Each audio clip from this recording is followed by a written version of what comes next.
የተጋበዛችሁ እንግዶች አድማጭ ተመልካቾች በሙሉ የአዲሱ ዓለም ክርስትና የስበት ሕግ ክርስትናና የስበት ሕግ ከአዲሱ ዘመን እንቅስቃሴና እሳቤ ጋር ወይንም the new world Christianity and the law of attraction with the new age movement and thought በሚል ፕሮፌሰር ያዘጋጁት ወደ 280 የሚጠጋ ገጽ ያለው መጽሐፍ አዘጋጅተውልናል። ከፍልስፍናና ከስነ ምግባር አኳያ አብዛኛው የመጽሐፉ ይዘት ፍልስፍናዊ እሳቤዎች በሃይማኖት መልክ የቀረቡ ፍልስፍናዊ እሳቤዎች ውስጣቸው ፍልስፍናዊ እሳቤ ነው የቀረቡበት አቀራረብ ግን የሃይማኖት ወይንም ካንድ መለኮታዊ ኃይል ጋራ ሊያገናኝ በሚችል መልክ የቀረበ ስለሆነ ሁለቱ ደግሞ የሚያገናኝም መስመር አላቸው የሚያለያይም ተባይ ወይንም ባህሪ አላቸው በየሚለያዩበት በየመልካቸው ማስቀመጥ ካልቻለን ግን የሚፈጥሩት ኮንፊውዥን በጣም አደገኛ ነው እና እሱን ኮንፊውዥን ያንን አደጋ የአይምሮ መናድ ነው የምንለው ይሄ የሚያምን አይምሮ ወይንም የቢሊቪንግ ላይ ያለው የሂውማን ቶት ዲኮንስትራክትድ የሚሆንበት ወይንም ሊያምን የሚገባውን ነገር ከማመን ይልቅ ተፋልሶ የሆኑ ሳቢዎችን ወይንም የተዛቡ ምልከታዎችን ለማስተናገድ የሚገደድበት ሁኔታ ይፈጠራልና እነዛ ሳቢዎች የፈጠሯቸውን ተጽዕኖች የፈጠሯቸውን የተወዛገበ እይታዎች ነው መምህር በጽሁፋቸው ውስጥ ያስቀመጡት። ሃይማኖት ደግሞ ሃይማኖት ነው ራሱን ችሎ በተለይ ወደኛ ወደ ክርስትና ስናመጣው ወደ ኦርቶዶክስ ስናመጣው ከሰዎች ፍልስፍና የመነጨ ሳይሆን እግዚአብሔር የገለጠው አስቀድሞ በመጻሕፍት አስቀድሞ በፍጥረት በኋላም በመጻሕፍት በኋላ ደግሞ በታላቁ መገለጥ ቅዱስ ጳውሎስ እንዳለው በጌታችን በኢየሱስ ክርስቶስ የተገለጠ እውነት ነው እምነት ነው ሕይወት ነው እና አሁን ትግሉ ወይንም ግብግቡ ያ በእግዚአብሔር የተገለጠ እውነትን ኮምፕሊትሊ ዲኮንስትራክት ማድረግና ሰዎች ከተለያየ ስጋዊ በተለይ ለስጋ ካዘነበለ ወይንም ምድራዊ ፍላጎትና ጥቅምን ለማሳካት ከሚመነጭ እሳቤ ሌላ ክርስትና የሚመስል ክርስትና ያልሆነ ማለት ነው ክርስትና የሚመስል ግን ክርስቲያናዊ እሳቤዎች ወይንም ምልከታዎች የሌለ መላምታዊ ነገሮችን ነው ለማናገር ለማስቀመጥ የሞከሩት በተገለጸው ሰዓት ውስጥ ጠቅለል ባለ መልኩ ለማስቀመጥ ሞክራለሁ። መጽሐፉ በስድስት ምዕራፎች ተሰንድዶ የቀረበ ነው። የመጀመሪያው ምዕራፍ የመጽሐፉን መግቢያ ያሳያል። የመጨረሻው ስድስተኛው ምዕራፍ ደግሞ ጠቅላላ የድምዳሜ ወይንም የመዝጊያ ሐሳቦችን የሚገልጽ ነው። በዋናነት ምዕራፍ 2 ምዕራፍ 3 እና ምዕራፍ 4 ምዕራፍ 5 እነዚህ አራቱ ምዕራፎች ናቸው የመጽሐፉን ጭብጥ ነገሮች በሰፊው የሚገልጹት። አጠቃላይ በሶስት ክፍል እንደሆነ ማስቀመጥ የምሞክረው የመጀመሪያው አጠቃላይ የመጽሐፉን አቀራረብ፣ ሁለተኛው የመጽሐፉ ጭብጥ መልእክት፣ ሶስተኛው ደግሞ ከመጽሐፉ ዋና ሊተኮርባቸው የሚገቡ ወይንም ምንድነው ሃይላይት ሊደረጉ የሚገቡ የሚያነቡት ሰዎች ወይንም መጽሐፉን በእጃቸው የሚያገኙት ሰዎች ሊያተኩሩባቸው የሚገቡ እርግጠኛ ነኝ የደራሲውን እነዛ ነጥቦችን ነው ወደ ማህበረሰቡ ለማድረስ እየሞከሩ ያሉት። በተወሰነ መልኩ ሃይላይት ለማድረግ እሞክራለሁ። የመጀመሪያው የመጽሐፉ አጠቃላይ አቀራረብ ያው ፊደላትና ቃላት በጣም ተለቅመው በትክክለኛ አቀማመጣቸው ለማስቀመጥ ተሞክሯል። ያው ፊደል ማጥራት በጣም አስቸጋሪ ነው ግን በጣም ከፍተኛ ጥረት የተደረገ መሆኑን ያሳያል እያንዳንዱ ቃላት በአግባቡ እንዲቀመጥ ማለት ነው ሁለተኛው ቀጥተኛ በሚባል አቀራረብ ወይንም በግልጽ ቃላት እና በአጭር አረፍተ ነገር ዋና ሐሳቢያቸውን የማስቀመጥ አቀራረብ ያለው ነው ይሄ to the point የምንለው ማለት ነው አንዳንዴ ዋናውን ነጥብ ለመግለጽ ዳር እንልና ወደ ኋላ እናመጣቸዋለን ደራሲው ግን ዋናውን ነጥብ ያለ ብዙ መንደርደሪያና ዙሪያውን ማለት ሳያስፈልግ to the point የማስቀመጥ ጠባይ ያለው ይህም አንባቢያን መልእክቱን እንዲያገኙት የሚያስችል አቀራረብ ነው እንዳስፈላጊነቱ አንዳንድ ቃላትን በእንግሊዘኛም ጭምር አስቀምጠዋል አንዳንድ አረፍተ ነገሮችንም የእንግሊዘኛውን ጽሑፍ ካስቀመጡ በኋላ ትርጉማቸውን እየገለጹ የተናጋሪዎቹን ትክክለኛ ሐሳብ አንባቢያን እንዲረዱት አንዳንዴ ገሌ የሚባለው ጻፊ እንዲህ ብሎ ተናገረ ብለው ሲሉ የደራሲው ሐሳቤ ይገባና ከኦሪጂናል ጻፊው ጋር ሊጋጭ ስለሚችል ወይንም በትክክል አልተረጎመውም የሚል ስሜት ሊያመጣ ስለሚችል ደራሲው ትርጉሙን ያስቀምጡና የእንግሊዘኛውን ሐሳብ ከዋናው ከምንጩ ራሱን እንግሊዘኛውን ያስቀምጡታል ይሄም ትክክለኛ ትርጉም ያለው መሆኑን ወይንም ደራሲው መልእክቱን በአግባቡ የተረዳ እና ሊያስቀምጥ እንደሞከረ የሚያሳይ ነው ሶስተኛው የግርጌ ማስታወሻ ፉትኖት የምንለው የተገናዘቡ መጽሐፍ ተጠቅሰዋል መጨረሻ ላይም ለምንጭነት የተጠቀሟቸውን ዋቢ መጽሐፍት በዝርዝር በእንግሊዘኛው አልፋቤት ቅደም ተከተል አስቀምጠዋቸዋል ይህም የዓለም አቀፍ ምሁራን ወይንም ኢንተርናሽናል ስኮላርሺፕ የጽሑፍ ስርዓትን የጠበቀ መሆኑን ያሳያል ጽሑፉ እንዲሁ ዝም ብሎ ከገዛ ፈቃድ በስሜት በፍላጎት የተጻፈ ሳይሆን የኢንተርናሽናል ስኮላርሺፕ ስርዓትን የተከተለ ዓለም አቀፋዊ ተቀባይነት ያለው ይዘት መሆኑን የሚያሳይ ነው የፊደላት መጠን ትንሽ አነስ ቢል ከመጽሐፉ መጠን ጋራ የተስማማ ይሆን ነበር ትንሽ ጎላ ያለ ሆኖ መገለጹ ከመጽሐፉ ይዘት ጋራ አነስ ቢል ፎንት ሳይዙ ተመራጭ ይሆን ነበር ወደ ሁለተኛው ስመለስ የመጽሐፉ ጭብጥ መልእክት ዓለም በተለያየ ሃይማኖታዊ ይዘት ባለ ፍልስፍናዊ አስተሳሰብ እየተመራ ያለ መሆኑን ይገልጻል ዋናው ትልቁ መልእክት እሱ ነው ሃይማኖት በጣም ሊፈርስም አይችል in the history of Christianity there are a number of attempts philosophical attempts ነበሩ ግን እነዛ ሐሳቦች እየወደቁ ፍልስፍናዊ ሐሳቦች እየቀሩ ሃይማኖት ግን እየጸና በዘመናት ተጉዟል for the last 2000 years ማለት ይቻላል ስለዚህ ያለው አማራጭ ሃይማኖቱን እንደያዙ ግን ሃይማኖታዊ በሚመስል መልክ ስጋዊ ወይንም ቁሳዊ የሆኑ ፍልስፍናዎችን አካቶ ማስገባቱ ነው ይሄ ደግሞ በጣም አደገኛ አፕሮች ነው የያዝን እየመሰለን የሚያስጥል ማለት ነው ወይንም እያመንን ከእምነት እንድንወጣ የሚያደርገን በሃይማኖት አውድ ውስጥ ያለን እየመሰለን ግን የእምነት ሐሳቢዎችን መጣል ወይንም መልቀቅ ማለት ነው ይሄ በጣም ትኩረት የሚፈልግ ዘመናችን በተለይ በእንዲህ አይነት ሐሳቢዎች የተማረከ ስለሆነ እነዛን ፍልስፍናዊ ሐሳቢዎች በእርግጥ ያላቸው ይዘት ሃይማኖት አለመሆኑን እንደውም ፒውርሊ ማቴሪያሊስቲክ የሆነ ወይንም ቁሳዊ አፕሮች ያለው መሆኑን በተለይ በዚህ የሰባት ሕግ በሚለው ላይ ያስቀመጡት ክሊር በሆነ ቋንቋ የቁሳዊነት ሐሳብ ያለው መሆኑን ቁሳዊነት ሃይማኖታዊነት ሊሆን አይችልም በምንም መለኪያ በምንም መስፈርት ቁሳዊነት ያስፈልጋል ቁሳዊያናን መብላት መጠጣት አለብን ግን ሃይማኖታዊ ከአምላካዊ ኃይል ጋር መዋሃድ ይፈልጋል በተለይ ወደ ኦርቶዶክስ እናመጣው ደግሞ አምላክ ሰው ሆነ ሰው አምላክ ሆነ ስለምንል የአምላክን አኗኗር ወይንም እግዚአብሔራዊ ማንነትን ሱታፊ አምላክን ይዞ መገኘት ይፈልጋል ስለዚህ በዛ ልክ የምንረዳውን ክርስትና ቁሳዊነት ውስጥ መግለጽ ማስቀመጥ አይቻልም ስለዚህ የሰባት ሕግ በግልጽ የሚናገረው ቁሳዊ ፍላጎቶቻችን ወይንም ደግሞ በሀብት በማግበስበስ በዚህ በመድር ያለውን ሁሉ ነገሮች በማሟላት በጣም ጻፊውን የማደንቅበት ፓርት ነው በግልጽ በሆኑ ቋንቋዎች አስቀምጠውታል ስለዚህ ሃይማኖት ሊሆን የማይችልን ነገር የሃይማኖት አቅም ድረስ ማውጣት ማለት ነው ወይንም የአምላክ ያህል ከፍ አድርጎ ማስቀመጥ ይሄ አደገኛ የሆነ ሐሳቤ ስለሆነ እሱን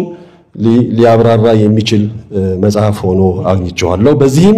መሰረታዊ የክርስትና አስተምህሮን፣ ስርዓተ አምልኮን፣ ክርስቲያናዊ የአኗኗር ዘይቤን ሙሉ ለሙሉ የሚያጠፉ እና በምትኩ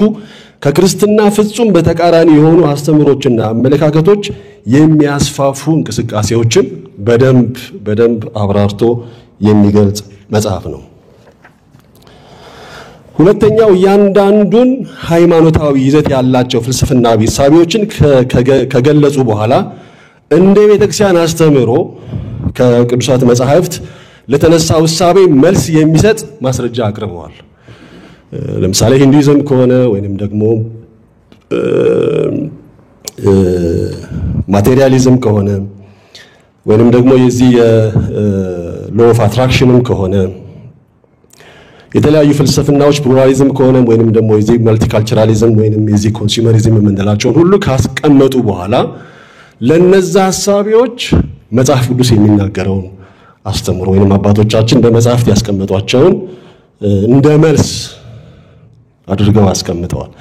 ይህም አንባቢያን ፍልስፍናዊ ሐሳቢው ከተረዱ በኋላ አዲስ እንዳይመስላቸውና እንዳይማረኩ እንደዚህ የሚባለው ጻፊ እንደዚህ ያለ እንልና ባክግራውንዱ ከሌለን እነዛ አመለካከቶች ስለሚማርኩ እውነት ስለሚመስሉ ከቅዱሳት መጽሐፍት አስተምሮ ውጪ የሆኑ ሊመስለን ስለሚችልና ልንወሰድ ልንማረክ ስለምንችል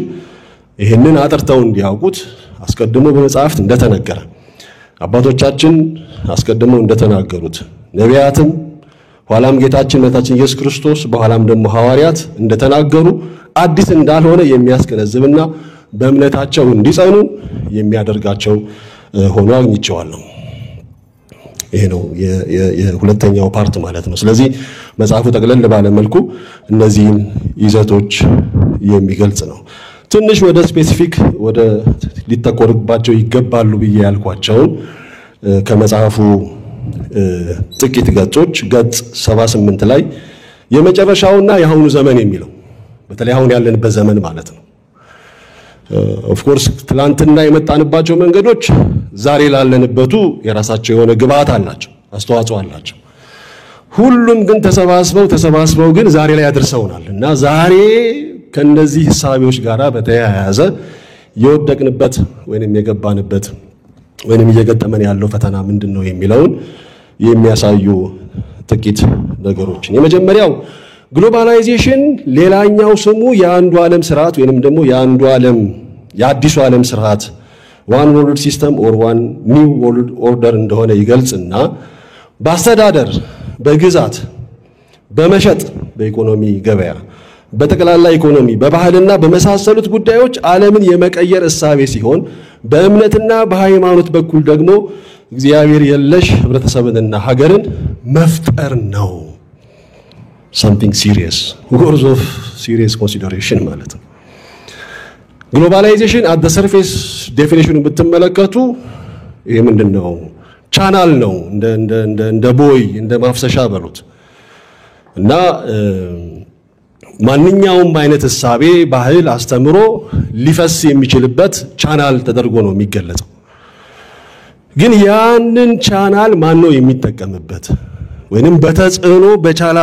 በቻናሉ ውስጥ ማን ነው ምን የሚያፈስበት የሚለው ስንመለከት ግን ዌስተርናይዜሽን ወይንም ዌስተርን ኮሎናይዜሽን ወይንም ሰብጀክቲቭ ኮሎናይዜሽን የምንለው ማለት ነው። የፊዚካል ኮሎናይዜሽን ምናልባት ኢትዮጵያ ውስጥ አልሰራም። በሰብጀክቲቭሊ ግን ባስተምሮ በእሳቤ ከክርስትና እምነት የሚነቅሉ በተለይ በአስተዳደር፣ በግዛት፣ በኢኮኖሚ፣ በባህልና በመሳሰሉት ሁሉ ይልቁንም ደግሞ በእምነትና በሃይማኖት እግዚአብሔር የለሽ ማህበረሰብን እና ሀገርን መፍጠር ነው። እንግዲህ ተመልከቷቸው፣ ምን ተነፍሳቸውን አየሮች፣ የምንሄድባቸውን ምንውልባቸውን አውዶች፣ ሚዲያዎቹ የሚያስተጋቧቸውን ነገሮች፣ ከኋላ የመጣንበትን በሁሉም አቅጣጫ ዛሬ የደረስንበትን ነባራዊ ሁኔታ ተመልከቱት። ይሄ ነገር እውን የሆነበት ሪያሊቲ ላይ ነው አሁን ያለ ነው። እግዚአብሔር አልባ የሆነ እግዚአብሔርን ከእይታ ያወጣ አውድ ውስጥ እንድንገባ ማለት ነው። ቴዎሎጂካሊ ስፒኪንግ እግዚአብሔርን የሰው ልጅንና ስነ ፍጥረትን ሶስቱን ያላካተተ ምንም አይነት ኢን ተርምስ ኦፍ ገቨርናንስ ኢን ተርምስ ኦፍ ኢኮኖሚ in terms of socio-cultural reality, in terms of environment, legal aspect ብንመለከት ፎላሲ ነው ወይንም አደጋ ነው ያለ እግዚአብሔር ምንም ማድረግ ስለማንችል ማለት ነው ስለዚህ እነዚህ ሳቢዎች ግን በተለይ globalization is used mainly to become the channel of this godless reality እንዲፈጠር ትልቅ ፋክተር እንደሆነ ያሳያሉ በተለይ ስርዓት ወግ ትውፊትና ባህል ያላቸው እምነቶች ከምድረገጽ መወገድ አለባቸው ብሎ ያምናል ይልቁንም የኦርቶ ቃል በቃል ነው ይሄንን እንግዲህ ከመጽሐፉ ነው ማነብላችሁ ይልቁንም የኦርቶዶክስ እምነት ለአዲሱ ዓለም እምነት ጠንቅ ስለሆነ መጥፋት እንዳለበት እንቅስቃሴው ያምናል right እና ይሄ we have to be so serious conscious መሆን አለብን ማለት ነው in the age of globalization አሁን ባለንበት በዚህ ዘመን ውስጥ ባህላችንን ክርስቲያናዊ ያኗኗር ዘይቤያችንን ክርስቲያናዊ አስተምሮን ክርስቲያናዊ ማንነታችንን ሙሉ ለሙሉ የአዲሱ ዓለም እምነት ነቅሎ ማውጣት ወይንም ደግሞ ማስወገድ እንዳለበት የሚያምን ነው ገጽ 86 ላይ ያስቀመጡት የአዲሱ ዓለም አዲሱ ክርስትና ከወንጌል ወይንም ከመጽሐፍ ቅዱስ ክርስትና በተቃራኒ ሆኖ የሚሰራ ጸረ ኢየሱስ የሆነ ግን ኢየሱስ እያለ የሚጠራ እምነት ነው በአዲሱ እምነት መሰረት ሴቶች ቄስ ጳጳስ መሆንና ግብረ ሰዶማዊነት በቤተክርስቲያን ውስጥ መፈቀድ እንዳለባቸው ይከራከራሉ በተግባርም እየፈጸሙት ይገኛሉ ዩኒቨርሳሊዝም የሚለው ቃልም እግዚአብሔር የሚከለክላቸውን ሕግጋት በሙሉ በመቀበልና ሰይጣን የሚወደውን ሁሉ በመከተል ላይ የተመሰረተ ሁለንተናዊነት ወይንም ዓለም አቀፋዊነት ተመልከቱት እግዚአብሔር የሚያዘውን ሁሉ ይቀበላሉ ሰይጣን የሚፈቅደውንም ወይንም የሚያዘውንም ሁሉ ያደርጋሉ the combination of two paradox እንደዚህ ሁለት እርስ በርሳቸው የሚጠፋፉ ወይንም አንዱ ካለ አንዱ የለም የምንላቸው ነገሮች ለማስታረቅ የመሞከር ሂደት ማለት ነው ብርሃናዊ ጨለማ እንደማለት ማለት ነው የማይሆን ማለት ነው ጨለማ ካለ ብርሃን የለም ብርሃን ካለ ጨለማ የለም ነው እኛ የምንለው እግዚአብሔር ካለ ሰይጣን የለም አጋንንት የለም ነው አጋንንት ደግሞ ከተቆጣጠረው ደግሞ የእግዚአብሔር ኃይል የለም ማለት ነው ስለዚህ የእግዚአብሔርንም ትእዛዝ አክብሩ አሁን እንግዲህ አሁን እንደ ካህን አሁን የእግዚአብሔርን ትእዛዝ አክብሩ እላለሁ ወይንም ካህናት እንላለን የአጋንንትንም ትእዛዝ አክብሩ ብዬብላችሁ እንዴት ነው የሚሆነው የትኛውን ነው የምታከብሩት እንደዛ ነው ይያለ ያለ ይሄ ሐሳቡን ዩኒቨርሳሊዝም ነው ይሄ አካታችነት ኩላዊነት ዓለም አቀፋዊነት ኤክስክሉድ የምናረጋው ነገር መኖር የለበትም ባይነት ነው ስሜቱ ደስ የሚል ይመስላል እሳቸውን በመጽሐፉ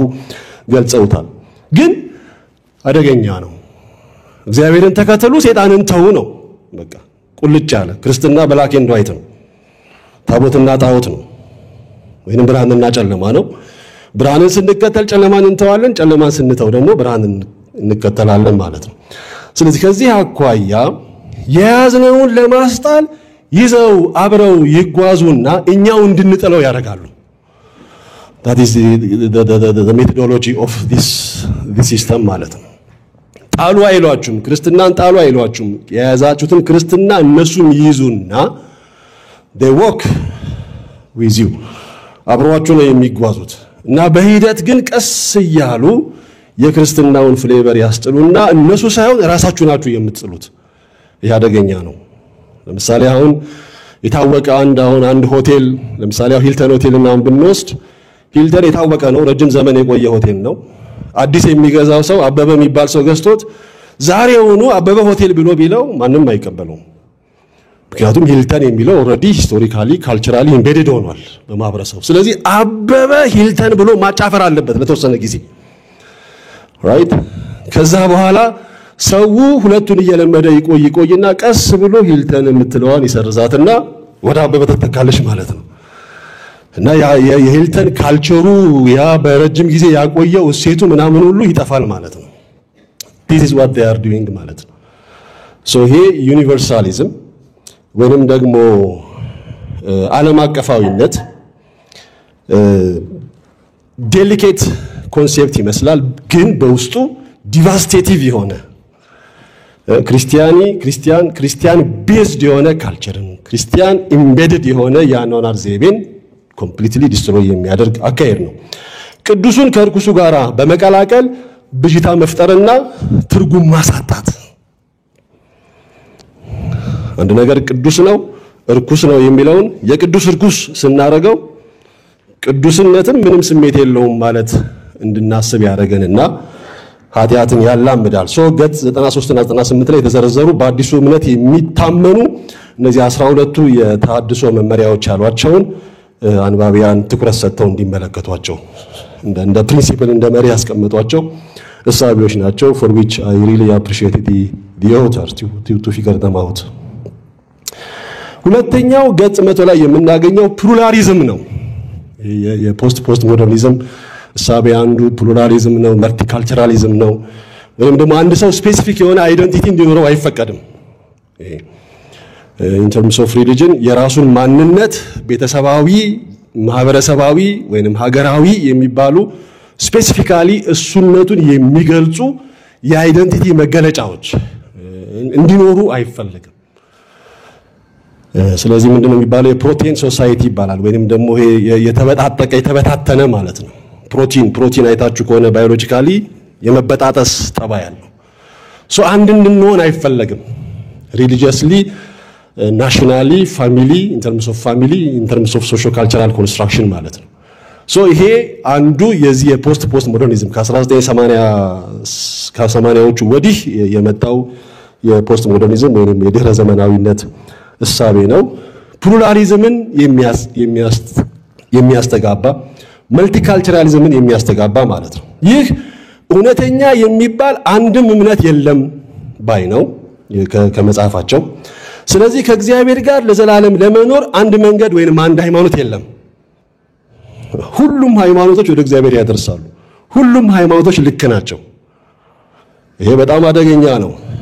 በዓለም ላይ ያሉ እምነቶች ሁሉ ልክ ናቸው፣ ወደ እግዚአብሔር ያደርሳሉ። ሰዎች ራሳቸውን ብቻ ከማየት ወደ እውነታ ማዕከላዊነት ወይንም from self centeredness to reality centeredness ትራንስፎርም ያደርጋሉ፣ ይለወጣሉ። ልብ አድርጉ። አሁን እንደ ክርስትና እኛም የከፈትናቸው ቀዳዳዎች አሉ። something wrongly understand ያደረግነው ይሄ ኤክስክሉሲቭ እና ኢንክሉሲቭ የሚባለው ነገር ማለት ነው። አካታችነት ወይንም አቃፊነት የምንለው አቃፊነት በጣም አሳማኝ ነው። ሁሉንም ማቀፍ አለብን። ማንንም ኤክስክሉድ ማድረግ የለብንም። በማንኛውም በእምነቱ፣ በባህሉ፣ በአኗኗር ዘይቤው፣ በኤትኒኩ፣ በኢንዲቪጁዋል አይደንቲቲው ኤክስክሉሲቪዝም በፍጹም እያንዳንዱ ኤክስክሉሲቪዝም ቴሮሪዝም ነው እንደውም የሚባለው አይደል?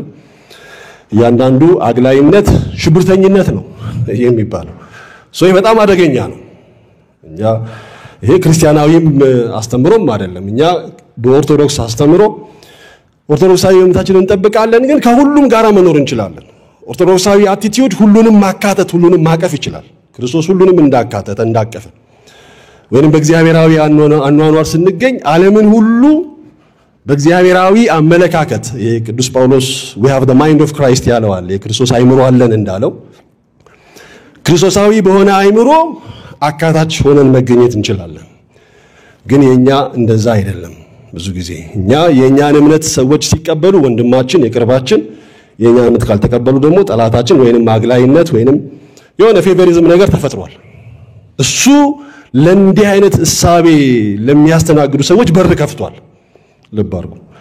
ይሄ ሚስ አንደርስታንዲንግ ኦፍ ኦርቶዶክሲ ማለት ነው። ኦርቶዶክሲ አግላይነት የላትም። በእምነት የምታቀርበው የምታርቀው የላትም። ይሄ አፕሮች ባለመኖሩ ምክንያት ይህ አገላለጽ አግላይ ወይንም ኤክስክሉሲቭ ከመሆን አካታች ወይንም ኢንክሉሲቭ የሆነ ይመስላል ይሉና መምህር ዘበነ ነገር ግን ፕሉራሊዝም ወይንም ብዝሃነት ሁሉም እምነቶች ትክክለኛ ናቸው ማለቱ ሁሉም እምነቶች ውሸት ናቸው፣ በሰው የተመሰረቱ ናቸው ማለት እንደሆነ ያመለክታሉ። እዩት። ፕሉራሊዝም ፖዚቲቭ ይመስላል። ኢንክሉሲቪዝም የስ የምንቀበለው ነው። ግን ኢንክሉሲቪዝምን ስንቀበል ሁሉም ሃይማኖቶች ልክ ናቸው ማለትን ስለሚያመጣ ይሄ ደግሞ የራሱ የሆነ ደግሞ ተግዳሮት እና ሃይማኖት ውሸት ነው፣ እንደገናም ደግሞ በሰው የተመሰረተ ነው። እኛ ጋር ኢትዮጵያ ውስጥ እኮ ነው ሃይማኖት እግዚአብሔር የገለጠው ነው የምንለው እንጂ እንደ ዌስተርን ካልቸር ሂውማን ፋብሪኬትድ ነው የሚሉት። ካልቸር ነው የሚሉት። ካልቸር ውስጥ ነው ካቴጎራይዝ የሚያደርጉት። ካልቸራል ስተዲስ የሚያጠኑ ተማሪዎች እዛ ውስጥ ነው ሃይማኖትን የሚያጠኑት። ሃይማኖት ካልቸር አይደለም። በተለይ I don't ስለሌላው መናገር አንችልም I don't know when it comes to the Ethiopian Orthodox Tewahedo Church ግን divine revealed truth መለኮት የገለጠው እውነት ማን ሰዎች ማን ይሉኛል ሲል ምንድነው ያለው ቅዱስ ጴጥሮስ አንተ ክርስቶስ የእግዚአብሔር ልጅ ነህ ሲለው ይሄንን ስጋና ደም አልገለጠልህም በሰማይ ያለ አባቴ ነው እንጂ የአባቴ መንፈስ ነው እንጂ so there is a truth scientific experiment ማይደርስበት philosophical endeavor achieve ሊያደርገው የማይችል እግዚአብሔር ብቻ የሚገልጠው እውነት አለ እሷም በቅዱስ ጴጥሮስ እምነት አንተ ክርስቶስ ነህ ያለው ላይ አምላክም ሰውም ነህ ያለው እምነት ላይ የምትመሰረተው ተዋህዶን መግለጡ ነው ስለዚህ ኦርቶዶክሲ ካልቸር አይደለችም I don't know ስለሌላው መናገር አንችልም ምናልባት ሲንቶይዝም ዴይዝም ዞሮአስትራኒዝም ሲኪዝም ምናምኖች ሂንዱይዝም they could be cultural they might be involved from some kind of እንትን ሊወጣ ይችላል but orthodoxy specifically orthodox ተዋህዶ ግን never በምንም አግባብ we have a number of arguments that we can defend this position ማለት ነው ሊሆን አይችልም ስለዚህም ብዛነትን ስንቀበል ኦርቶዶክስ ተወርድና ከዴይዝም ጋር ልትቀመጥ ነው ማለት ነው እቺ በሃይማኖት የበለጸገችው ኦርቶዶክስ ተወርድና ከፍቅሪዝም እኩል ጋር ልትቀመጥ ነው ማለት ነው የትላንትና ብቅ ካለው ጋር ማለት ነው ከሂንዱይዝም ጋራ ከኢስላም እምነት ጋራ ከካልቸራሊ ፋብሪኬትድ ከዚህ አኒሚስቲክ ወርሺፕ ከምንላቸው ጋራ ሁሉ እኩል ሊቀመጥ ነው ማለት ነው which is አደገኛ ማለት ነው ስለዚህ እኛ ራሳችን ፎላሲ ውስጥ እንዳንገባ ኦርቶዶክሲ አቃፊ በኦርቶዶክስ እምነት ውስጥ ሆነን ግን አካታችነትን አቃፊነትን ልክ እንደ ክርስቶስ ልክ እንደ ቅዱሳን ካላደረግን we can be victim of this thought ነው ምናልባት ደራሲው ሊያስቀምጡልን የፈለጉት ሶኛ በኦርቶዶክሳዊ ማንነት አቃፊና አካታች መሆን ስለሚያቅተን ለዚህ ትችት የተጋለጠነን ኦርቶዶክሳዊነት ግን አግላይነት አይደለም የሃይማኖት ልዩነታችንን ጠብቀን ከሁሉም ጋራ መስራትና መኖር እንችላለን አይደለም እንችላለን ኦርቶዶክሳዊ ማንነታችን ስርዓተ አምልኮአችንን ጠብቀን ከሁሉም ጋራ መስራት መኖር እንችላለን ሳናገል ሳንገፋ ሳናሳንስ ፍትሃዊ ሆነን ወይንም እኩልነትን ጠብቀን ወይንም ነፃነታቸውን አክብረን መኖር እንችላለን እነዚህ ናቸው እኩልነት ነፃነትና ወንድማማችነት ምናምን እነዚህ የፍሬንች ሪቮሉሽን ሶስቱ ቋንቋዎች ቀለሞች የሚባሉት እዚህ ጋር ሰፋ ይልብኛል ግን ወደ ራሴ እንዳልሄድ ወደ መጽሐፉ ልመለስ ከገጽ 144 ይሄ የቃይል ፎላሲ the fallacy of the logical fallacy የምንለው አለ ወይንም the logic of totality የምንለው ቃይን እግዚአብሔር የቃይንን መስዋዕት ነቀፈ ቃይንን ግን አከበረው ይሄ በጣም ብዙዎቻችን የምንወርክበት መስዋዕቱን ነቀፈው ግን ቃይንን ግን ማንም እንዳይገለው አከበረው ምልክትም አደረገለት እኛ የሰዎችን ሐሳብ እንተችና ስብናቸውን ጭምር እንጨፈልቃለን ወይንም ሰዎች ሐሳባቸው ሲተችባቸው ስብናቸው እንደተጨፈለቀ ይሰማቸዋል so they are ፎላሲ ውስጥ ይወድቃሉ ማለት ነው ይሄ አደገኛ ነው ከዚህ ካልተላቀቅን ለነዚህ ሰዎች ትችት የተጋለጠነን ማለት ነው እና አያይዘውም መምህር ምን ብለዋል መቻቻል ግላዊ ነው ቤተሰብነት ውስጥ ነው እንጂ ከሃይማኖት ጋራ ሪሊጂየስ ኮኤግዚስተንስ ነው አብሮ መኖር ነው የምንለው መቻቻል ሲመጣ አንዱ ወደ አንዱ መሻገር አለ አብሮ መኖር ግን የእያንዳንዳችንን ጠብቀን አብሮ መኖር እንችላለን with full respect with full consideration of each other the last ከገጽ 144 ጀምሮ የሰበት ህግ በሚለው ላይ ምንነት አደገኛነት የውሸት ሳይንስ ስለመሆኑ ያልተፈጸመ ግብ ሁሉ የሰው ልጅ ተጠያቂ እንደሚሆን የሚገልጽ ሐሳብ ያስቀምጡና በተለይ በዘፈቀደ የሚሰበሰብ መረጃ ጀርባ ትርጉም አለ ምን ማለት ነው ዝም ብሎ በዘፈቀደ የሚሰበሰብ መረጃ ጀርባ አንድ ሚኒንግ አለ አንድ ትርጉም አለ ብሎ ማሰብ አይ ቲንክ እብደት ነው እና በእንዲህ አይነት አመለካከት የተተረጎመ መሆኑን ያስቀምጡና የሰበት ህግ ምን ማለት እንደሆነ በዓለም ላይ በታሪክ ታላላቅ ስራን የሰሩ ጠቢባን ስራዎቻቸውን ያሳኩት በሰበት ህግ እንደሆነ ይገልጽና ከዚያም አልፎ ኢየሱስ ክርስቶስ ክብር ምስጋና ለእርሱ ይሁንና የሰበት ህግ ተጠቃሚ እንደሆነ ተጠቃሚ የምትለዋቺ utility in the sense of consumerism ወይንም ይሄ ከማቴሪያል አስፔክት ያለውን ማለት ነው አብርሃም ይስሐቅ ያዕቆብ ሙሴ ቅዱሳን በሙሉ በሰበት ህግ እንደ ተንደላቀቀ የተላንቀቀ ህይወት ይኖሩ እንደነበረ እዛ ደረጃ ላይ እንደደረሱ በተለይ ደግሞ ኮስሚክ ቢንግ የሚባል ላይ መድረስ እንደሚቻል ኦምኒፖተንት እንደሚሆኑ ጥበብ እንደሆኑ ፈጣሪ እንደሆኑ ራሳቸው አልቲሜት ሚኒንጉ በጣም አደገኛ ነው ምድራዊ ስጋዊ ፍላጎቶቻችሁን ካሳካችሁ ጥበብ ናችሁ እናንተ ራሳችሁ ማለት እናንተ ራሳችሁ ዲቫይን ቢንግ ናችሁ እናንተ ራሳችሁ ፈጣሪ ናችሁ እናንተ ራሳችሁ ኮስሚክ ሃይ ሌቭል ኦፍ ማንነት ላይ ደርሳችኋል ብሎ ማለት ዲሲፕቲቭ ነው ሊያደርስ የማይችልን ነገር ያደርሳል ብሎ ማስተማርና የሰዎችን ይሄ ሲምፓታይዝ እንዲያረጉ ወይንም እውል ማይሆን ዓለም ውስጥ እንዲዋኙ ማድረግ ትልቅ የማታለል እሳቤ ነው ይሄንን በደንብ አድርገው ያስቀምጡና የስበት ህግና የሰባቱ ሰዎች ባህሪያት ብለው ስነ ምግባራዊ አፕሮቾችን በደንብ አድርገው ያስቀምጣሉ ጊዜ ቢኖር በዚህ ላይ ብዙ ማለት ብችል ደስ ይለኛል አይ ቲንክ እየጨረስኩ ይመስለኛል በተለይ ባህሪየ ኤሳው ባህሪየ በለዓም ባህሪየ አካን ባህሪየ ገያዝ ይሁዳ ሲሞን እነዚህ በስነ ምግባር ቋንቋ ብንመለከታቸው የሃይማኖት ሰዎች የሚመስሉ እግዚአብሔርን የሚያመልኩ የሚያገለግሉ የሚመስሉ ግን ከግብር ከእውነተኛ ከንጹህ የእምነት ህይወት የወጡ አደገኛ አፕሮቾች ናቸው ይሄ የውስጥ ያሉ የውጭ የሚመስሉ ማለት ነው እዚህ ጋር ብዙ ብል ደስ ይለኛል ኤቲክስ ላይ በጣም ብዙ የሚያንገበግቡ ነገሮች ያሉ ስለሆነ ላጠቃለው የመጽሐፉ ማጠቃለያ ዋና መልእክት ሁለት ነው እኔ እንዳገኘሁት ስታነቡም እንድታስተውሏቸው የምፈልገው አንደኛ የኢትዮጵያ ኦርቶዶክስ ተዋሕዶ ቤተክርስቲያን ምዕመናን ዘመኑን እንዲዋጁ ተበልተን እያለቀን እኛ በማናምንባቸው ሳቢዎች አይምሮአችን ተገዝቶ በአካል የኦርቶዶክስ እምነት ተከታይ ነን አስቀዳሽ ነን ግን in terms of thought in terms of culture way of living ግን ተሰርቀን የተወሰደን ስለሆነ ዘመኑን እንድንዋጅ በእነዚህ ሃይማኖታዊ ይዘት ባላቸው ፍልስፍናዊ ሳቢዎች ሰለባ እንዳይሆኑ በተለይ የቤተክርስቲያን ከፍተኛ ትምህርት ተቋማት ኦርቶዶክሳዊ ክርስትናን ለማጽናትና ምዕመናንን በበረቱ ለመጠበቅ እነዚህን አስተምሮችና አመለካከቶች እየመረመሩ የቅዱሳት መጻሕፍትንና የአባቶቻችንን የሊቃውንት ትምህርትን እያገናዘቡ ተገቢውን ምላሽ እንግዲህ መምህር እነዚህ ናቸው ዓለም ላይ የናኙ ያሉ ሳቢዎች ብለው ካሳዩን ያንዳንዱን እየለቀሙ ከኦርቶዶክሳዊ አስተምሮ ጋር እያፈረጡ መልስ መስጠት የቤተክርስቲያኗ ከፍተኛ ትምህርት ተቋማት ስራ ነው ማለት ነው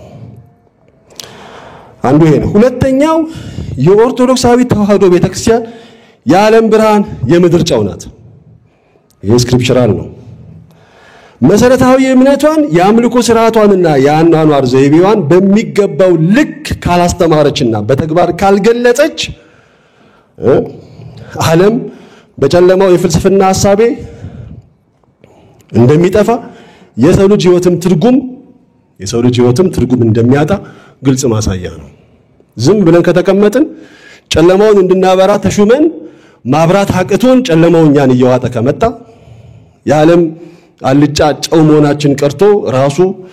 ማጣፈጥ ካልቻልን እኛው ራሳችን አልጫ እንደምንሆን እኛው ራሳችን ጨለማው እንደሚውጠን በተወሰነ መልኩም ደግሞ እዛ ውስጥ የገባን መሆናችን ብዙ ማሳያዎች አሉና እነዚህን አበክሮ የሚያስታውስ መጽሐፍ ነው ክቡር ፕሮፌሰር ዶክተር ዘበነ ለማ ስራ በረከቱልን በቤተክርስቲያን ስም በተቋሙም ስም በግሌም ስም ከልብ አመሰግናለሁ እግዚአብሔር ይስጥልኝ